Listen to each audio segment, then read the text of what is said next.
Greetings, and thanks for tuning into this presentation on reasonable compensation for S Corporation owners, brought to you by Downing and Moreno CPAs located in Austin, Texas.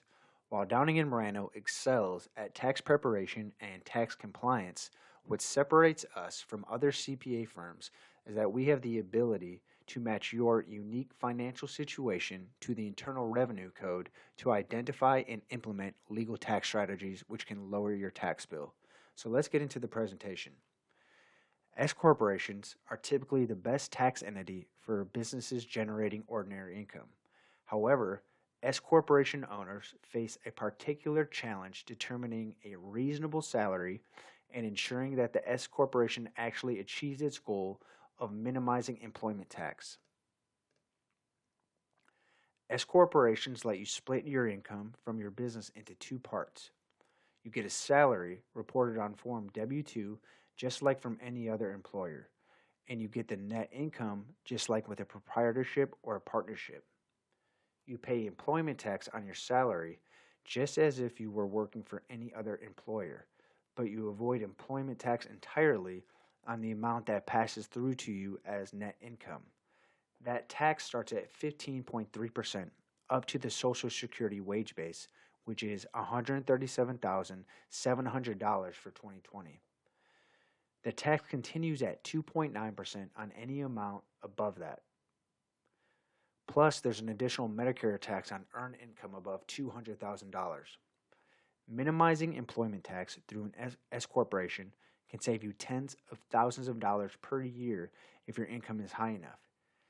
It's a core planning strategy for most business owners. Many businesses already have S corporations, but they're paying themselves more salary than necessary. This presents two opportunities. First, reducing your salary cuts your FICA tax, especially if you're under the Social Security wage base. Second, reducing your salary and shifting more income to distributions can boost your qualified business income deduction. Here's the challenge. IRS rules, along with several court decisions, require you pay yourself a reasonable salary for the work you do as an employee for the corporation. So how do you arrive at the most advantageous salary without paying yourself too little?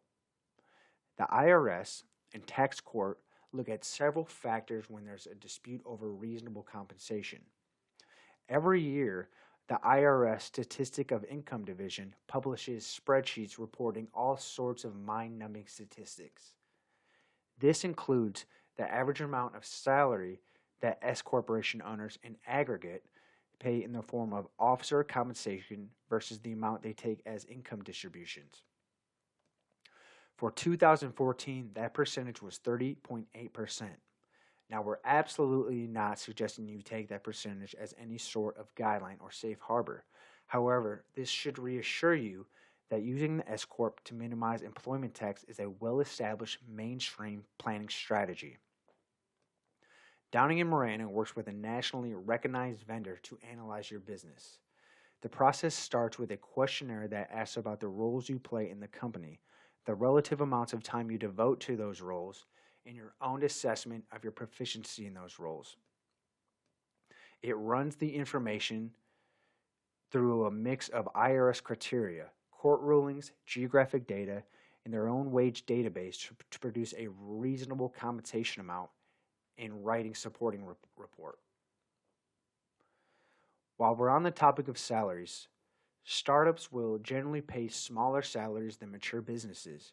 If your business is losing money, there's no need to pay a salary at all.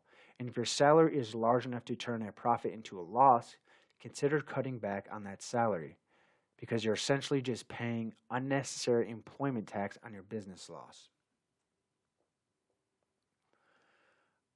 We hope you enjoyed this presentation. Please check us out at downingmoreno.cpas.com. Check us out on LinkedIn and Facebook. Give us a follow and a like, and we'll see you guys soon. Bye-bye.